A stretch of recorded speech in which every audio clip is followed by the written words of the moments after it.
이제 새롭게 2024년이 시작이 되었습니다. 우리 한 번도 살아보지 않았던 2024년이죠. 하루하루가 우리에게는 다 새로운 날들이고 새로운 시간들입니다. 여러분, 매 순간 우리가 하나님의 그 은혜를 경험하면서 주님과 함께 동행하는 삶 살아가시길 간절히 바라고 원합니다. 이제 올해는 경제적으로 더 힘들 거다라는 그런 말들이 있습니다. 지금 중동과 러시아, 우크라이나 전쟁으로 인해서 전 세계가 참 혼란 가운데 있죠.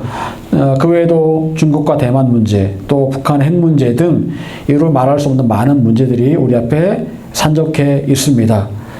이런 상황들을 생각해 보면 마음이 참 답답합니다. 여러분, 또한 영적으로 본다면 어떻습니까? 세상은 앞으로 더 타락할 것입니다.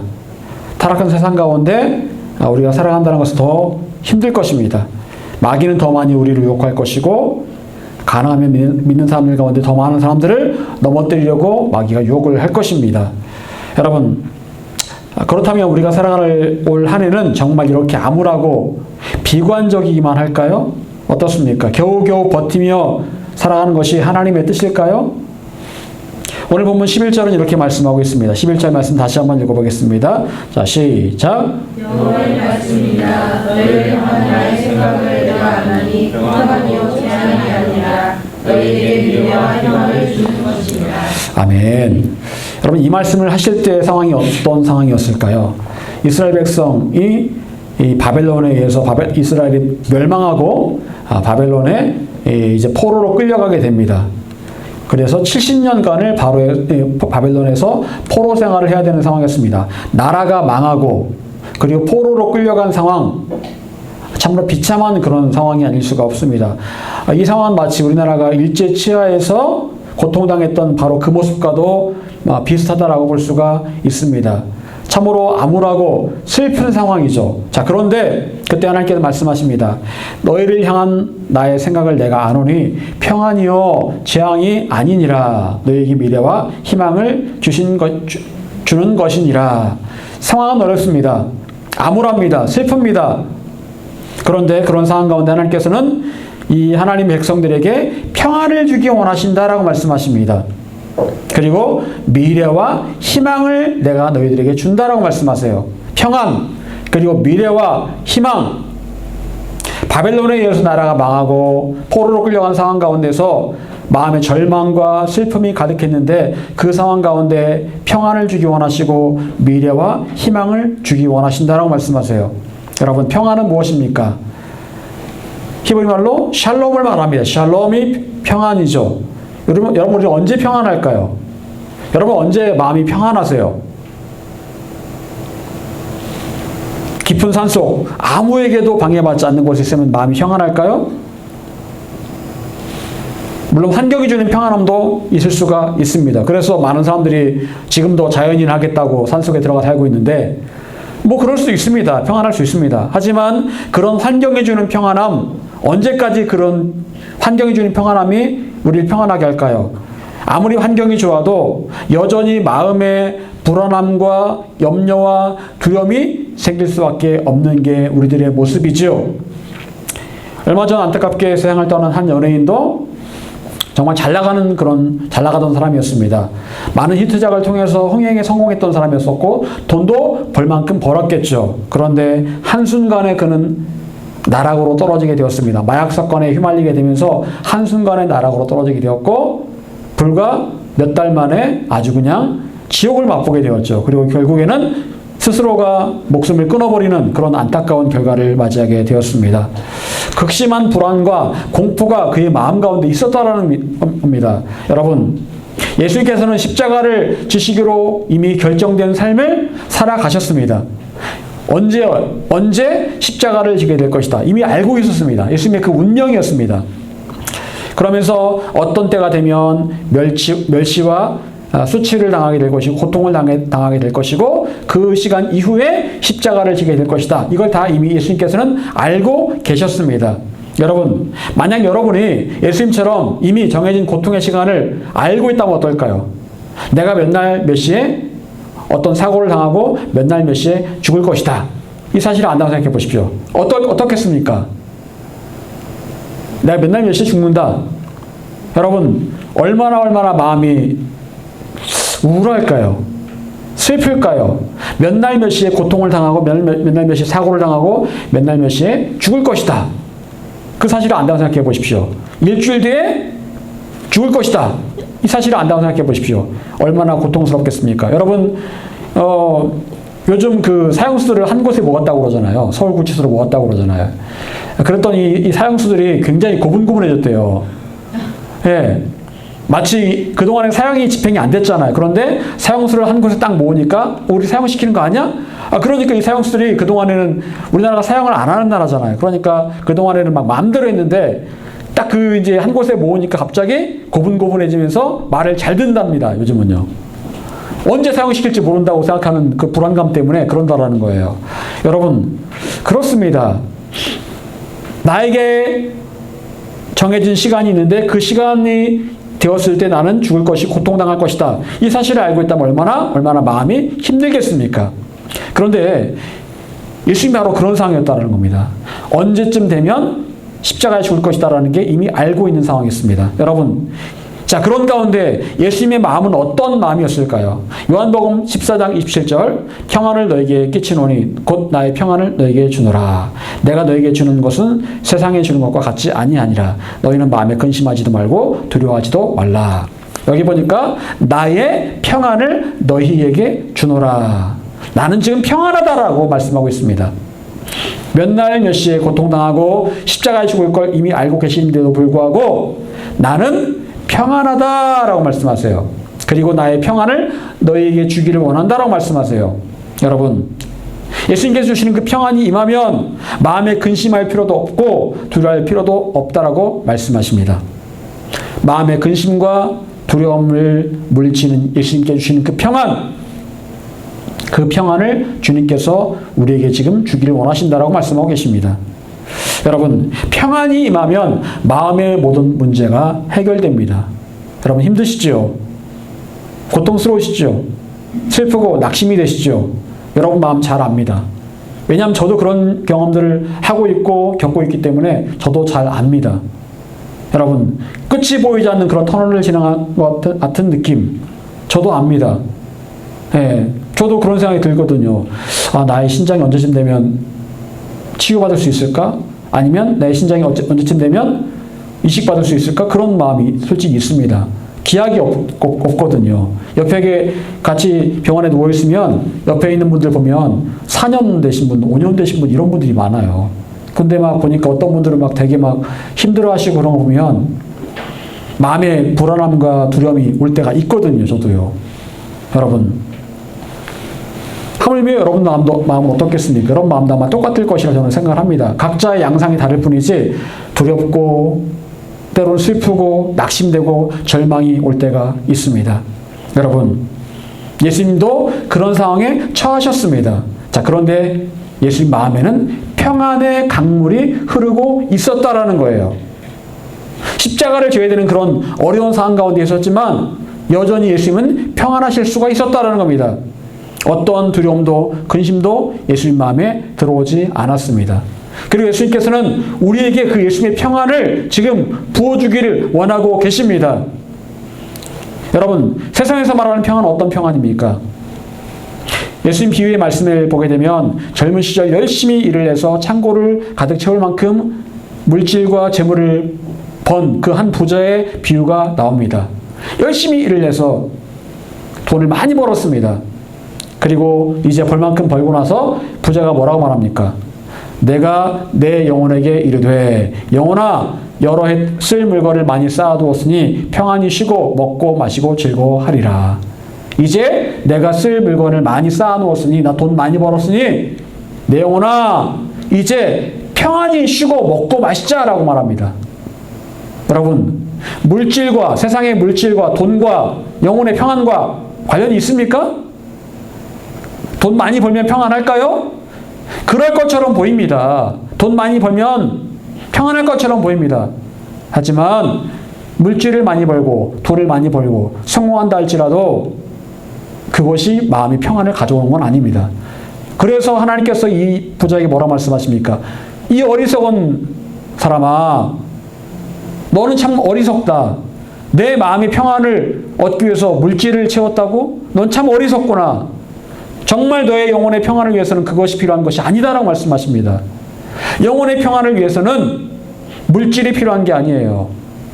세상의 성공이 필요한 게 아닙니다. 예수님의 평안이 필요하다라는 겁니다. 예수님의 평안이 임할 때에 진짜 영혼이 평안할 수 있다라는 거예요. 거친 파도가 날 향해 와도 주와 함께 날아오를 수 있는 그 평안은 세상의 조건이 주는 평안이 아니라는 겁니다. 물질이 주는 평안이 아니라는 거예요. 여러분, 많은 사람들이 자기의 영혼의 평안을 위해서 무엇을 해야 될지를 모른다라는 게 문제입니다. 어떻게 하면 내 영혼이 평안할 수 있을까? 그걸 몰라요. 그걸 모른 채 엉뚱한 데에 가서 헛수고를 하고 있다라는 겁니다. 이럴 일을 돼가지고 해를 향해서 두 손 모아서 빌면 평안해질까요? 성공할까요? 바보 같은 사람들이 그걸 잘 모릅니다. 절에 가가지고 그 불상에다 절을 하고 그러면 평안해집니까? 바보 같은 사람들이 그걸 잘 모릅니다. 심지어는 그 유명한 총무원장 했던 그 중도 자살할 정도니, 예? 여러분, 불교가 얼마나 허망한 종교입니까? 여러분, 그 어떤 고통스럽고 어렵고 힘든 상황에 처해 있다 할지라도 우린 진짜 평안을 누릴 수가 있습니다. 그걸 말씀하고 계세요. 마음의 염려와 두려움이 완전히 사라지고 진짜 평안할 수 있습니다. 그것은 바로 예수님께 주시는 그 평안을 취할 때에 우리는 진짜 평안을 누릴 수가 있습니다. 하나님의 뜻은 우리가 바로 그 평안을 누리는 것입니다. 내 영혼 평안해, 내 영혼 평안해. 여러분 그 찬송 아시죠? 그와 같이 우리가 정말 마음으로 찬송할 수 있기를 원하고 계신다라는 거예요. 또한 하나님께서는 우리 가운데 오늘 말씀을 통해서 미래와 희망을 주기 원하신다라고 말씀하세요. 미래와 희망을 주기 원하신다. 아까도 말씀드렸지만 당시 이스라엘 백성들은 바벨론의 포로로 끌려간 상황이었습니다. 암울한 상황이었습니다. 자유를 잃어버렸습니다. 여러분 그런 상황 가운데 하나님께 말씀하십니다. 내가 너에게 미래와 희망을 주기 원한다라고 말씀하세요. 여러분 바벨론의 포로로 끌려간 상황에서 미래가 있습니까? 희망이 있습니까? 언제쯤이면 우리나라가 다시 광복을 할 수 있을까? 언제쯤이면 우리나라가 다시 회복될 수 있을까? 우리 언제쯤 우리의 본토, 친척, 고향집으로 돌아갈 수 있을까? 그런 불확실한 상황 가운데서 하나님께서 미래와 희망을 주고 계십니다. 10절을 찾아보겠습니다. 10절을 다시 한번 읽어보겠습니다. 10절 읽겠습니다. 자, 시작. 바벨론에서 70년 지나면 내가 너희를 끌고 나의 사람을 너희에게 성취하여 너희를 돌아오게 아멘. 하나님의 계획은 70년이 차면 다시 고향으로 돌아오게 될 것이다. 그러니까 70년간 어두운 가운데 있지만 그래도 미래와 희망을 놓지 말고 살아라 라고 말씀하십니다. 겉으로 볼 때는 암울한 상황입니다. 빛이 보이지 않는 상황이에요. 하지만 그 상황 가운데서 하나님께서는 미래와 희망을 붙들고 살아라고 말씀하세요. 여러분, 여러분의 상황이 어려우십니까? 힘드십니까? 힘드시겠죠? 미래가 불확실하고 염려되고 힘드시겠죠? 다 압니다. 저도 알고 하나님 누구보다 잘 알고 계시고요. 그런데 그런 가운데서도 하나님께서는 미래와 희망을 주기 원한다고 말씀하세요. 여러분, 하나님께서 이런 미래와 희망을 말씀하신 이유가 뭘까요? 지금 이 현재의 어두운 상황을 잘 견디라고 말씀하시는 거예요. 어렵지? 힘들지? 잘 견디렴. 힘내서 잘 견디고 있어. 미래와 희망을 내가 너에게 주고 있으니까 잘 견뎌. 이 말씀을 하고 계신다라는 거예요. 여러분, 오늘이 힘들고 괴롭지만 우리가 오늘을 잘 버티고 견딜 수 있는 힘은 무엇입니까? 그것은 바로 오늘의 힘듦과 괴로움이 깨끗하게 잊혀질 정도로 회복되고 치유될 미래가 보장되어 있고 그래서 내 마음에 채워질 희망이 있기 때문에 그런 거예요. 여러분, 시골에서 평생 농사를 지으신 부모님들, 자식들이 뭐라 말합니까? 이 농사 좀 그만 지으세요. 저희들도 다 출가했고 다 먹고 살만하니까 농사 그만 지으세요. 그래서 그분들이 농사를 그만두시는 경우가 있습니다. 그러면 여러분, 농사 그만두시면 어떻게 될까요? 농사 그만두시면 건강해질 것 같죠? 맨날 일하다가 힘들고 막 그러니까 신경통에 막 근육통에 뭐 맨날 파스 붙여야 되고 막 힘들 것 같죠? 힘들다가 이제 좀 편안해질 것 같죠? 아닙니다. 농사를 지으다가 앉으면은요, 금세 아픕니다. 금세 팍 늙어버려요. 자식들이 뭔가 잘 몰라요. 농사를 짓지 말라고 하는 게 그게 부모님을 위해서 그게 좋은 말인 줄 아는데 절대로 좋은 말이 아닙니다. 여러분, 오래 장수하신 분들의 특징이 뭔지 아십니까? 계속해서 뭔가를 한다라는 거예요. 소일거리가 있다라는 거예요. 그래서 뭐 100세가 되시는 분도 막 보니까 저번에 보니까 막 논에 가서 막 일하고 막 그러고 계시는 거예요. 여러분, 지난주에 그 인간극장 보셨어요? 지난주 인간극장에 그 한번 보세요. 하만의 어떤 88세 된 의사 할아버지 얘기가 나오는 거예요. 88세 된 할아버지인데 지금도 진료를 보고 계세요. 가정의학과 진료를 보고 계시고, 그 사모님 82세인가 그런데 그분은 원래 교사였는데 간호조무사 자격증을 따가지고 그 이제 자기 남편을 도와주고 있고, 아들도 아버지를 도와서 의사인데 거기서 같이 일을 하는 거예요. 근데 88세 된 그 할아버지가 얼마나 그 노인들을 잘 돌보시는지, 본인도 노인이면서 잘 돌보시는지 몰라요. 그리고 이분이 할 일이 있으니까요, 너무너무 재밌게 사시고, 그리고 이분이 승마를 즐기시더라고요. 승마. 그래가지고 88세인데 승마를 즐기면서 젊은 사람들이랑 같이 이야기하고 막 말 타고 다니고 막 그러시더라고요. 근데 참 보기 좋았습니다. 88세인데 제가 볼 때는 88세로 보이지 않아요. 진짜로요. 많아봤자 한 70대 중반? 그렇게 보이더라고요. 여러분, 그럴 수 있습니다. 내가 뭔가를 하고 있다라는 것, 여러분, 그건 바로 무엇입니까? 희망이 있다라는 거예요. 내가 지금도 뭔가를 하고 있고, 내가 환자를 돌봐야 되고, 또 내가 농사를 져서 이 농사를 열심히 져가지고 이거 해가지고 내가 수확을 얻고, 그리고 자식들에게 또 나눠줄 수 있고, 그런 희망이 있을 때에 하루하루 살아가는 어떤 힘이 생기는 거고, 늙지 않는 건데, 아예 다 그만두면요, 금방 늙어버리고, 금방 병들고, 금방 돌아가십니다. 그게 세상의 이치예요. 여러분, 하루하루를 살아갈 힘을 주는 것은요, 미래에 대한 기대와 희망입니다. 미래에 대한 기대와 희망이 사라지면 마음이 굉장히 힘들어지고 어려워집니다. 요즘 여러분 TV를 보면은요, 자영업자들 그 인터뷰를 하게 되는 걸 보면 그들이 무슨 얘기를 할까요? 치킨집 사장님, 뭐 식당 사장님, 무슨 얘기 합니까? 올해 잘 될 거다라고 얘기하는 분 봤습니까? 아니요, 단 한 사람도 못 봤어요. 코로나 때보다 더 힘듭니다. 아니면 IMF 때보다 더 힘듭니다. 라고 말하지, 잘 될 겁니다. 잘 되고 있습니다. 라고 말하는 사람 아무도 없어요. 전부 다 부정적으로만 말해요. 여러분, 아직 미래가 오지 않았잖아요. 아직 오래 살아보지 않았잖아요. 그런데 사람들이요, 전부 다 말하는 거는 다 과거의 통계를 가지고 미래를 예측하는, 다 부정적으로 말해요. 안 될 겁니다. 더 나빠질 거예요. 라고만 얘기합니다. 뉴스를 보세요. 전부 다 그렇게 얘기합니다. 올해 한국 경제 안 좋아질 거다. 뭐 어쩌고저쩌고 다 그런 얘기만 해요. 남과 북한의 어떤 그런 문제가 어려질 거다. 그런 얘기만 합니다. 잘 될 겁니다. 좋아질 겁니다. 얘기하는 사람 아무도 없어요. 다 부정적입니다. 여러분, 물론 겉으로 볼 때 현실은 그럴지 모릅니다. 부정적으로 보일지 몰라요. 하지만 하나님의 사람을 향한 하나님의 생각은 미래에 대한 긍정적인 기대와 희망을 주시는 거예요. 남들은 그렇게 말한다 할지라도 여러분은 달라야 됩니다. 2024년 잘 될 겁니다. 하나님 함께 하십니다. 나는 건강할 겁니다.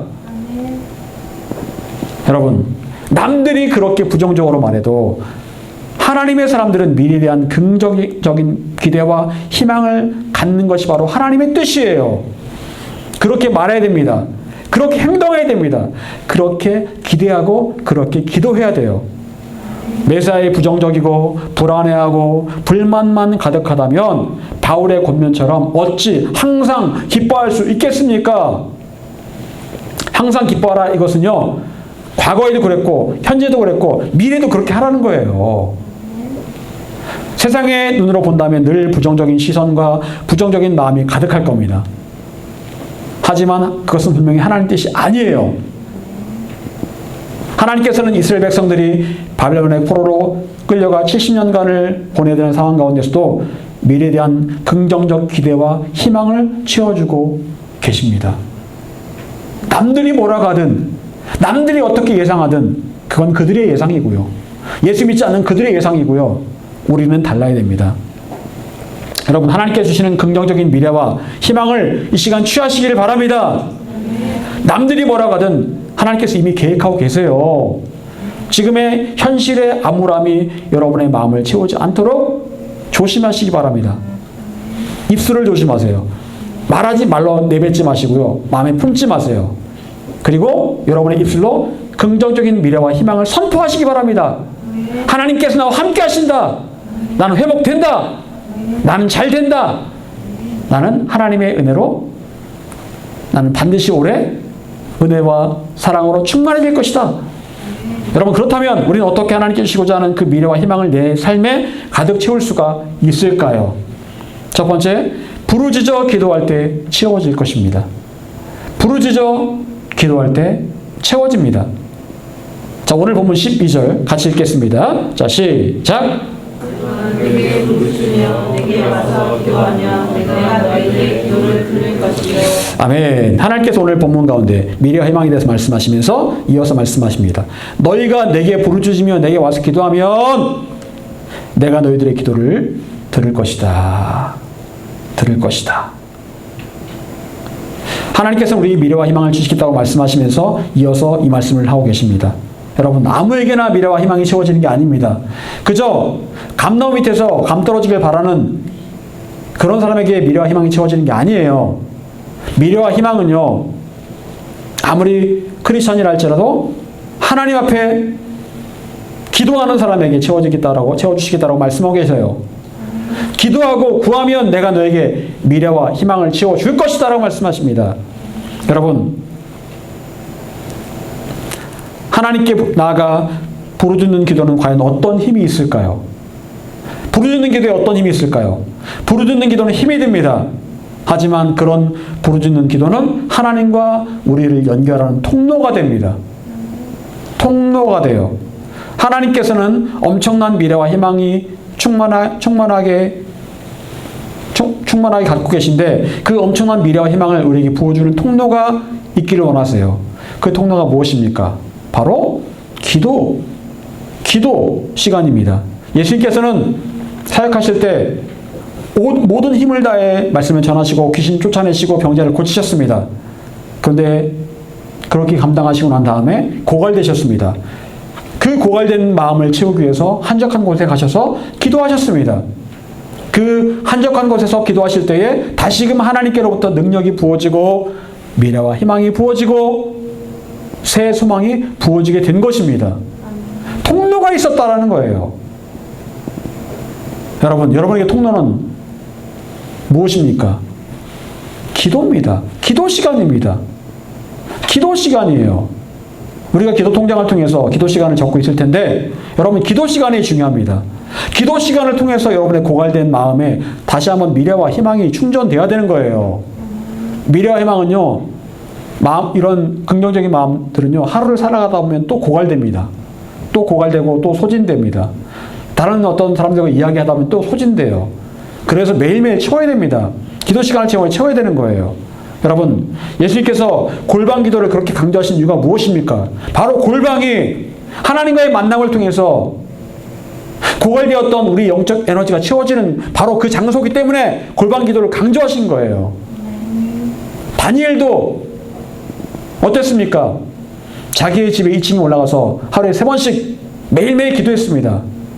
그 시간을 통해서 하나님께로부터 영적 에너지를 공급받았다라는 겁니다. 미래와 희망, 기쁨을 공급받았다라는 거예요. 이런 통로가 반드시 있어야 됩니다. 여러분, 엘리야는 갈멜산에서 8대 50대 1로 싸워 승리했던 사람이었습니다. 그런데 엘리야가 그 일 이후로 어떤 일에 빠지게 됩니까?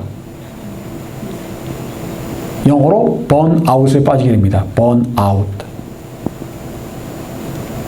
모든 걸 다 태워버리고 쟤만 남은 거예요.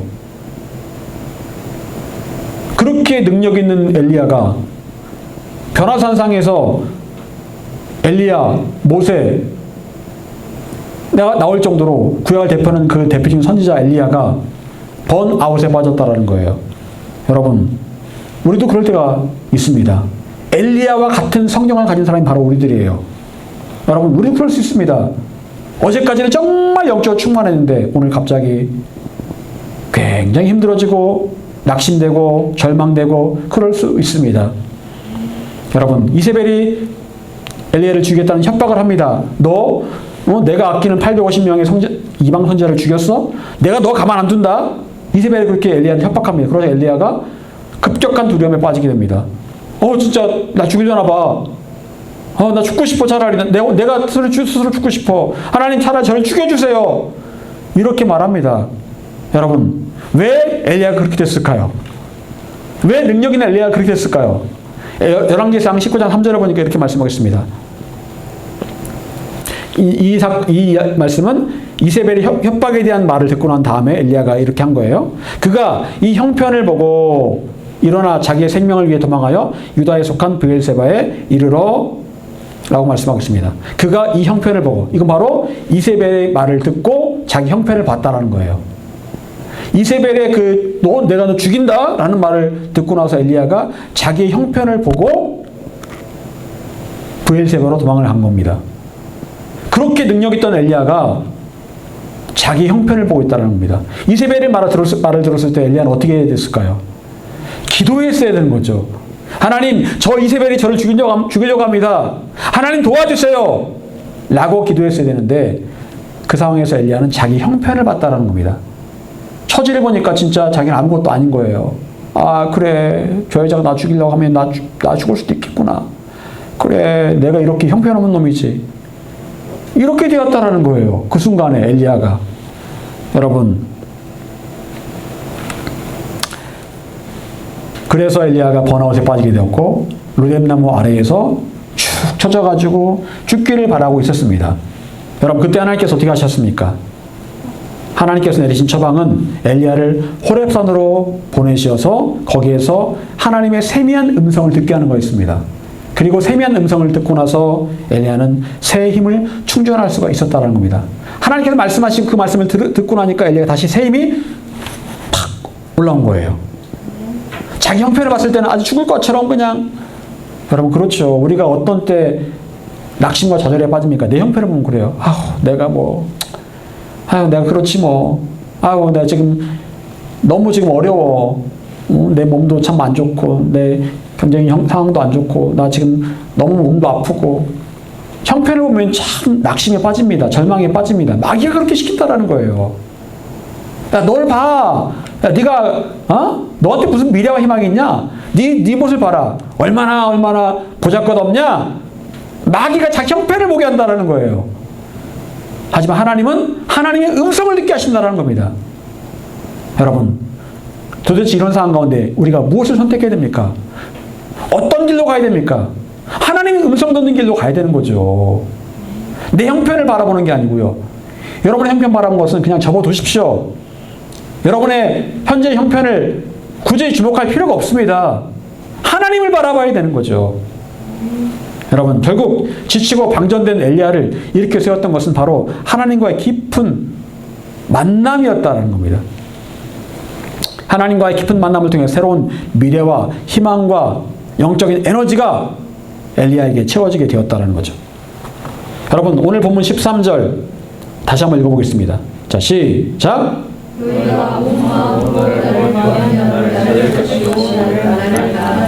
아멘. 하나님 말씀하십니다. 너희가 온 마음으로 나를 구하면 나를 찾을 것이요 나를 만나리라.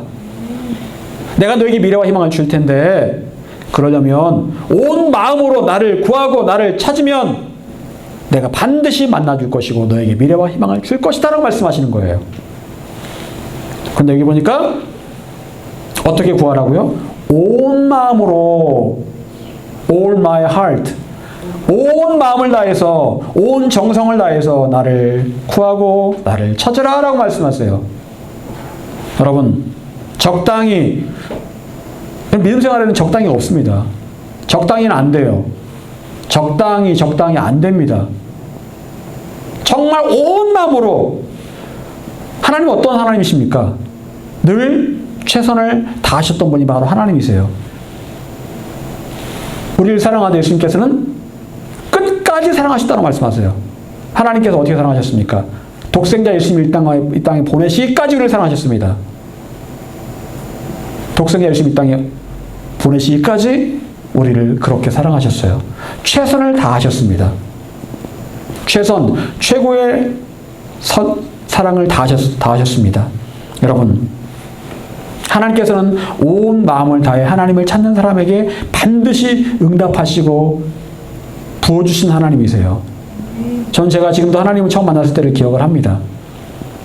고2 때 지금 없어진 산속의 공주의, 충남 공주의 주미산 기도원이라는 곳에서 밤늦도록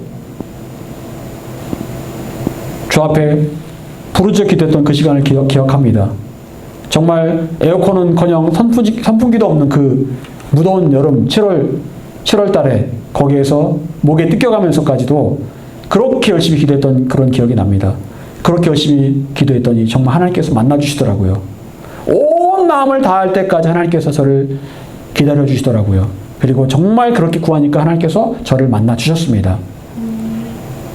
적당히 기도했던 친구들은요, 은혜가 없었습니다. 여러분, 하나님 앞에 여러분의 최선을 다하시기를 바랍니다. 하나님 어떤 하나님이세요? 질투한 하나님이라고 말씀하세요. 왜 질투한다고 말씀하세요? 내가 너희를 그렇게 사랑하는데 네가 나를 적당히 사랑하고 다른 것도 사랑하면 나는 질투한다. 이걸 말씀하시는 거예요. 내가 너희를 온전히 사랑한 것처럼 너희도 나만 사랑하기를 원한다라고 말씀하시는 겁니다. 그 정도 하나님은 최고의 사랑, 최선의 사랑을 우리에게 보여주셨습니다. 우리도 그렇게 하나님을 뜨겁게 사랑하기를 원하고 계십니다. 사랑하는 여러분, 하나님 앞에 최선을 다하시기 바랍니다. 하나님께서는 여러분 모두에게 미래에 대한 아름다운 기대와 희망을 채워주기를 원하고 계십니다. 남들이 뭐라고 하든 저와 여러분의 미래는 하나님께서 함께 하시기에 그 무엇보다 밝고 그 무엇보다 긍정적이고 감히 상상할 수 없는, 세상에서 도저히 이해할 수 없는 그런 희망으로 가득 차 있는 줄 믿으시기 바랍니다. 사랑하는 여러분, 올 한 해도 이런 미래와 희망, 평안이 충만해져서 늘 기뻐하며 감사하며 살아가시기를 간절히 축원합니다. 기도하겠습니다.